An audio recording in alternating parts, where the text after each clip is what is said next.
Assalamualaikum warahmatullahi wabarakatuh. Halo teman-teman, tahu nggak kalau di Indonesia ada sekitar 19,5 juta orang dewasa yang hidup dengan diabetes.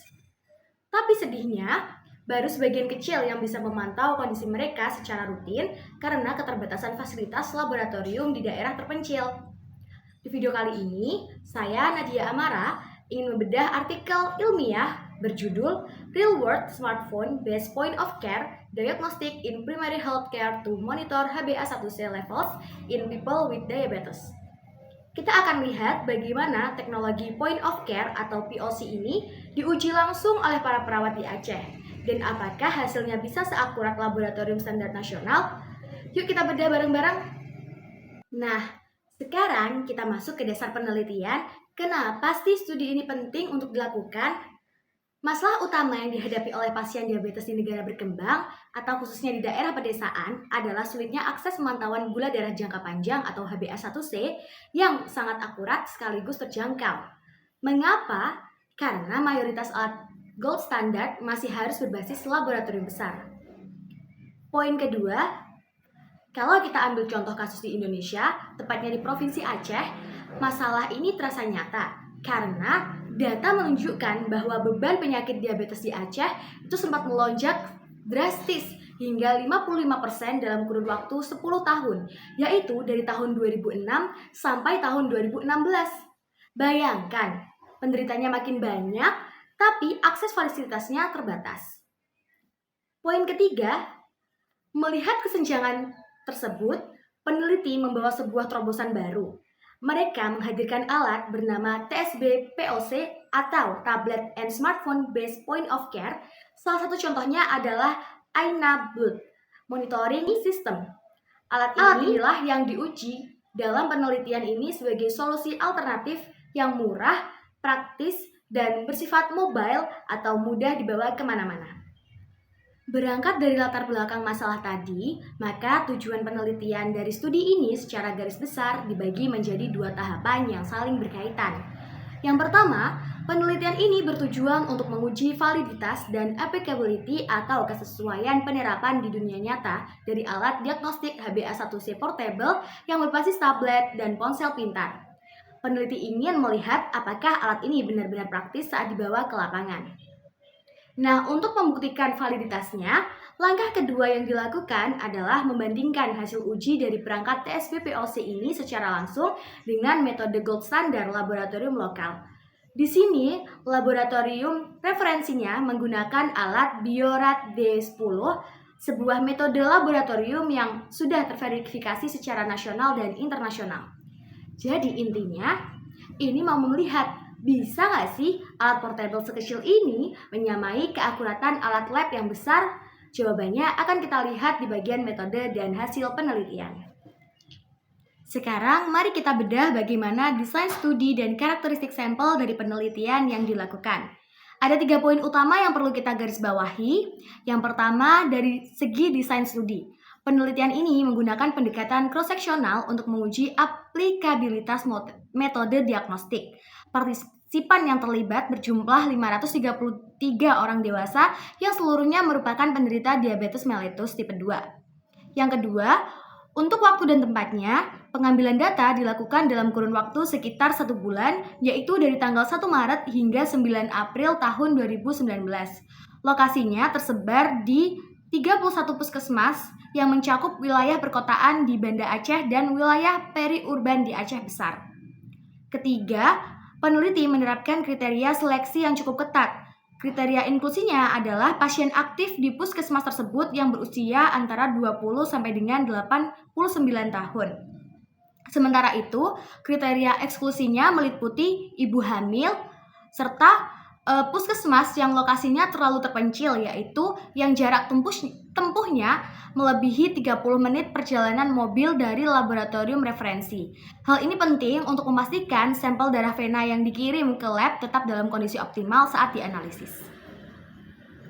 Masuk ke bagian metode pengujian. Penelitian ini sebenarnya dibagi menjadi 3 tahapan uji utama untuk benar-benar menguji keandalan dari alat TSB POC ini di lapangan. Tahap pertama adalah uji kesesuaian. Di sini peneliti ingin melihat gambaran besarnya terlebih dahulu dengan membandingkan hasil analisis HbA1c dari perangkat TSBPOC yang dilakukan secara langsung di puskesmas lalu dicocokkan dengan hasil standar laboratorium referensi. Tahap kedua adalah uji heterogenitas. Uji ini menarik sekali karena tujuannya adalah untuk melihat aspek real world atau kondisi nyata di lapangan. Peneliti menguji apakah ada perbedaan hasil yang signifikan ketika alat TSBPOC ini dioperasikan oleh perawat puskesmas setempat yang hanya diberi pelatihan singkat selama 9 jam dibandingkan saat dioperasikan oleh seorang pakar atau expert yang sudah berpengalaman. Tahap terakhir adalah uji jenis sampel. Peneliti ingin mengecek karakteristik biologis dari daerah itu sendiri, maka membandingkan performa alat TSBPOC saat memeriksa sampel darah kapiler yang diambil lewat tusukan jari dengan sampel darah vena. Tujuannya untuk memastikan apakah perbedaan matriks atau jenis sampel darah ini akan mempengaruhi keakuratan hasil bacaan alat. Ketiga metode inilah yang menjadi fondasi utama dalam menilai kelayakan alat ini. Setelah memahami metodenya, sekarang mari kita lihat bagaimana langkah pemeriksaan atau alur kerja yang dilakukan tim peneliti secara langsung di lapangan.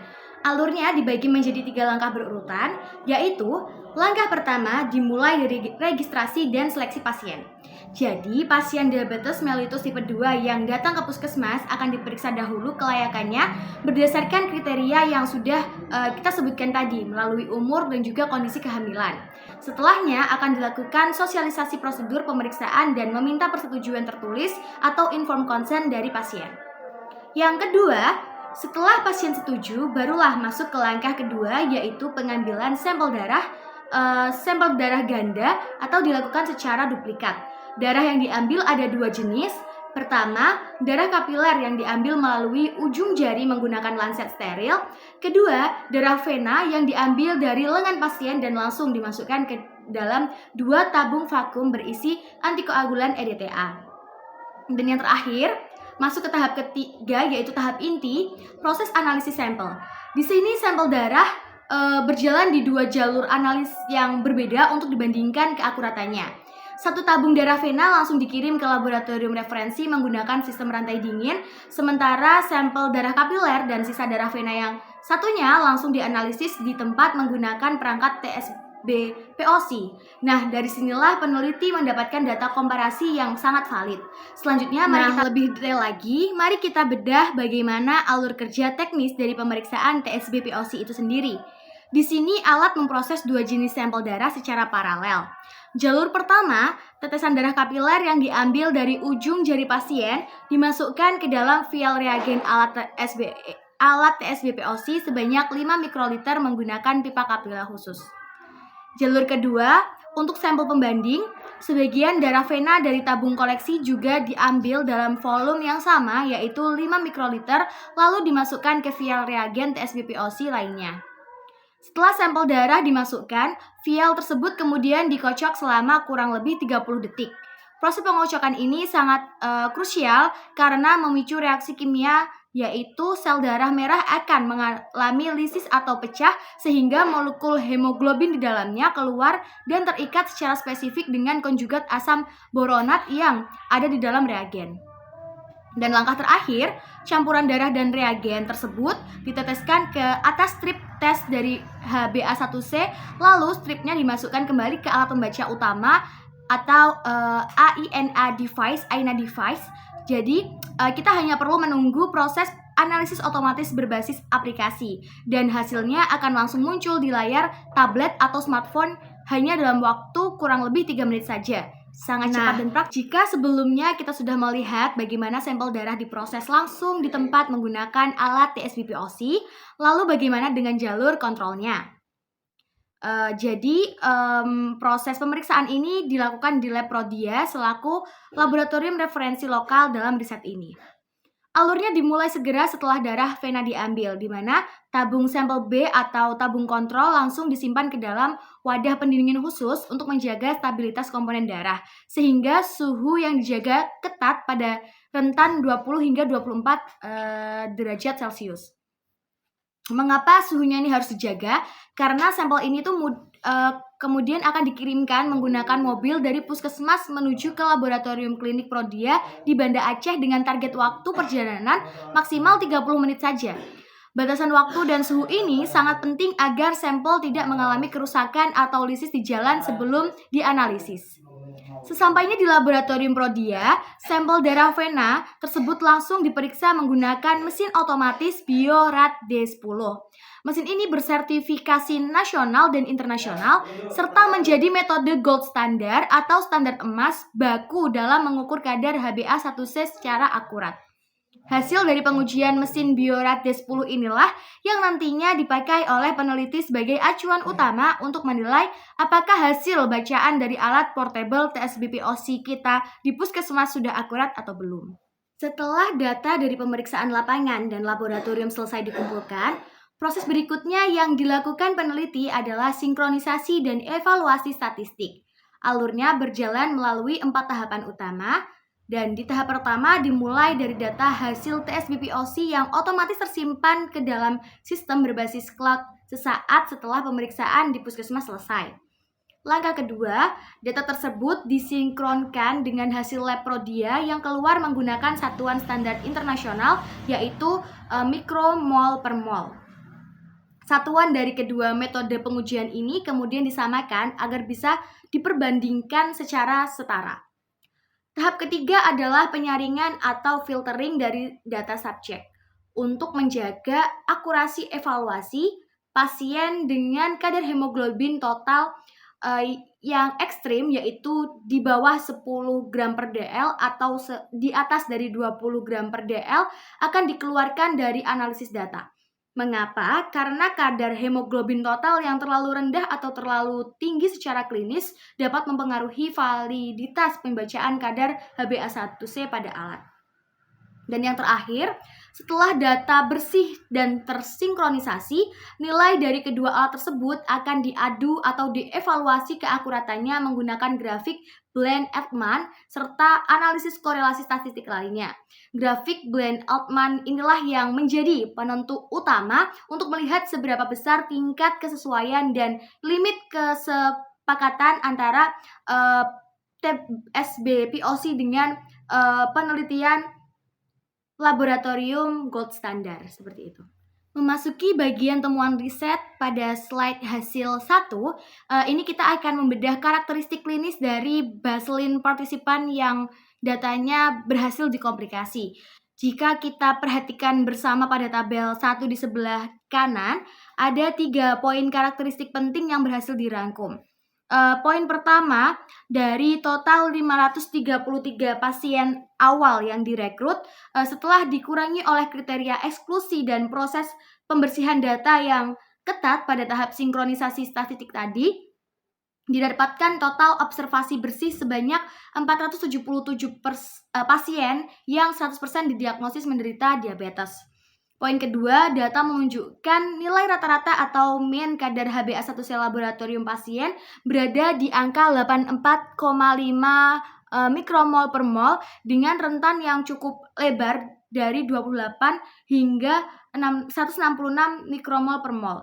Angka rata-rata yang tinggi ini mencerminkan sebuah realitas klinis bahwa kontrol gula darah jangka panjang pada mayoritas pasien diabetes di daerah puskesmas tersebut masih tergolong cukup tinggi atau belum terkontrol dengan optimal. Poin ketiga, dari profil lipidnya ditemukan adanya kecenderungan kadar total kolesterol pasien yang agak tinggi, yaitu dengan nilai median berada di angka 5,50 mikromol per liter. Di sisi lain, untuk profil hematologinya, rata-rata kadar hemoglobin atau Hb total mereka berada di angka 13,7 gram per desiliter. Dan angka Hb ini tergolong normal, yang berarti kondisi anemia atau kekentalan darah ekstrim tidak menjadi bias dalam pembacaan sampel saat ini. Setelah memahami dari kondisi atau profil klinis dari para pasien ini, barulah kita bisa melihat bagaimana performa alat TSBPOC saat mengukur darah mereka. Mari kita lihat grafiknya setelah ini. Sekarang kita masuk ke pembahasan terkait temuan paling inti dari penelitian ini, yaitu mengenai akurasi alat dan faktor koreksi. Pada layar kita bisa melihat dua buah grafik korelasi linear percent yang membandingkan performa pembacaan HbA1c darah kapiler pada alat TSB-POC dengan standar referensi laboratorium. Nah, mari kita perhatikan grafik A pada sebelah kiri. Secara statistik, nilai korelasi persen yang dihasilkan sebenarnya sudah sangat kuat, yaitu berada di angka R0,91. Namun jika kita melihat garis tren berwarna biru, garis tersebut tidak berhimpit pas dengan garis kuning yang merupakan garis kesesuaian sempurna. Ditambah lagi nilai interceptnya kurang tinggi, yaitu berada di angka 22,4. Hal ini mengindikasikan adanya bias sistematis di mana alat cenderung mendeteksi hasil yang sedikit lebih tinggi atau overestimate dibandingkan hasil laboratorium yang sebenarnya. Untuk mengantisipasi bias tersebut, tim peneliti melakukan sebuah terobosan dengan menerapkan faktor korelasi matematis menggunakan model regresi linear. Hasil setelah kalibrasi ini bisa dilihat pada grafik B di sebelah kanan, yaitu perubahannya terlihat sangat signifikan, meskipun nilai korelasinya tetap stabil di angka R0,91. Kita bisa melihat bahwa garis tren data berwarna biru sekarang berhimpit secara presisi dengan garis kuning kesesuaian sempurna. Nilai interceptnya pun terpangkas drastis menjadi hanya minus 2,41 dan nilai slope-nya bergerak mendekati angka 1 DIL yaitu 1,2. Penyesuaian matematis ini membuktikan bahwa dengan menyematkan faktor koreksi berbasis perangkat lunak software based calibration, akurasi alat dari portable TSB-POC ini berhasil ditingkatkan secara drastis hingga kemampuannya setara dengan alat laboratorium besar yang mahal. Melanjutkan analisis performa alat pada pembahasan kali ini, kita akan melihat hasil dari uji heterogenitas antara operator perawat puskesmas dengan pakar. Nah, di layar, peneliti ini menggunakan visualisasi statistik berupa Bland-Altman plot untuk menilai limit kesepakatan alat dari kedua kelompok pengguna tersebut. Nah, mari kita lihat grafik di sebelah kiri yang menampilkan data hasil pengukuran oleh perawat puskesmas setempat. Statistik mencatat nilai mean difference atau rata-rata biasnya sangat tipis, yaitu hanya sebesar 1,8 mikromol per mol. Selain itu, sebanyak 94,87% titik data pengujian berada di dalam rentang batas kesepakatan yang aman, di mana hanya sekitar 5,13% data yang berada di luar garis putus-putus. Sekarang, mari kita bandingkan dengan grafik B di sisi kanan yang merupakan hasil pengukuran oleh pakar atau teknisi expert. Kelompok pakar menghasilkan rata-rata bias sebesar 0,76 mikromol per mol dengan 95,77% di titik data yang merapat ideal di dalam batas kesepakatan. Jika kita bandingkan kedua grafik ini secara makro, pola sebaran data dan batas kesepakatannya menunjukkan hasil yang sangat serupa dan tidak berbeda signifikan. Temuan ini membawa kita pada sebuah kesimpulan, yaitu perangkat TSB-POC ini terbukti sangat mudah digunakan atau user-friendly. Meskipun perawat di puskesmas pedesaan hanya mendapatkan pelatihan singkat, yaitu 9 jam saja, namun mereka mampu menghasilkan data diagnostik HbA1c yang tingkat akurasi dan konsistensinya itu setara dengan seorang pakar laboratorium. Hal ini memperkuat kelayakan alat ini untuk diimplementasikan secara massal di daerah rural seperti itu. Setelah melihat rangkaian pengujian statistik yang memuaskan, nah apa sih sebenarnya implikasi klinis dan kelebihan alat dari TSB-POC ini jika diterapkan di dunia nyata? Setidaknya ada 3 dampak transformatif yang bisa dihadirkan dari teknologi ini, yaitu yang pertama adalah efisiensi waktu pelayanan. Karena hasil pemeriksaan HbA1c bisa keluar secara instan hanya dalam waktu 3 menit. Dokter di puskesmas bisa langsung mengevaluasi dan mengubah dosis obat pasien hari itu juga. Nah, selanjutnya berkaitan dengan kenyamanan dan kepatuhan pasien, penelitian ini tuh membuktikan bahwa sampel darah kapiler lewat tusuk jari atau finger stick itu juga memiliki keakuratan yang sama baiknya dengan sampel darah vena. Yang mana artinya pada petugas puskesmas itu tidak perlu lagi repot-repot melakukan suntik lengan atau suntik darah vena atau tindakan flebotomi yang invasif gitu ya, yang sering ditakuti oleh pasien seperti itu. Kemudian yang ketiga adalah kemudahan implementasi bagi tenaga kesehatan, karena perangkat ini tuh terbukti sangat intuitif dan user friendly. Jadi perawat di puskesmas pedesaan yang sudah mendapatkan pelatihan singkat selama 9 jam itu bisa mengoperasikan alat ini dengan tingkat akurasi yang setara dengan pakar laboratorium, seperti itu. Nah, jadi selain membawa implikasi klinis yang baik, penelitian ini juga melakukan proyeksi ekonomi pada pembahasan terkait analisis biaya dan keterbatasan alat.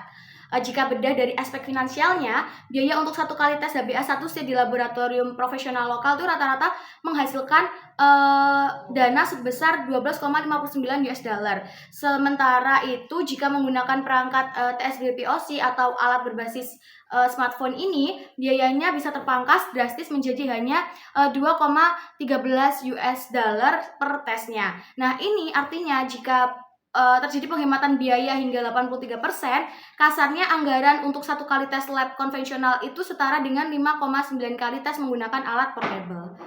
Nah, jika efisiensi ini kita bawa ke skala makro dan diterapkan secara massal di seluruh vaskes tingkat pertama di Indonesia, inovasi proyeksi ini tuh mampu menghemat anggaran kesehatan nasional menjadi 204 juta US dollar setiap tahunnya. Sebuah angka ini yang besar ya, yang bisa dialokasikan ke program kesehatan yang lainnya, seperti itu.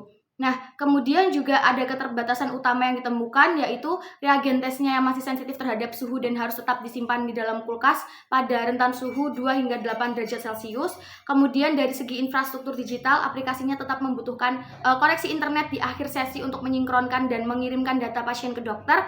Dan juga ada dari segi teknis akurasinya yang masih ditemukan sedikit defisiasi hasil pembacaan di kadar gula darah atau HbA1c pasien berada pada kondisi yang terlampau ekstrim tinggi. Nah, meskipun memiliki beberapa keterbatasan, potensi efisiensi biaya dan juga kemudahan akses yang ditawarkan tetap menjadikannya sebagai solusi alternatif yang sangat menjanjikan. Seperti itu. Baik, kita telah sampai di bagian akhir presentasi, yaitu kesimpulan. Berdasarkan seluruh rangkaian pengujian dan juga analisis data yang telah dibahas tadi, ada 4 kesimpulan utama yang dapat ditarik dari penelitian ini. Yang pertama, dari segi validitas klinis, alat point of care berbasis smartphone ini terbukti memiliki akurasi yang tinggi dan bersifat non-inferior, yang mana artinya tidak lebih buruk jika dibandingkan dengan alat laboratorium gold standar, yaitu Biorad D10. Kemudian dari segi aplikabilitas lapangan juga, perangkat ini tuh terbukti sangat stabil, konsisten, dan mudah dioperasikan.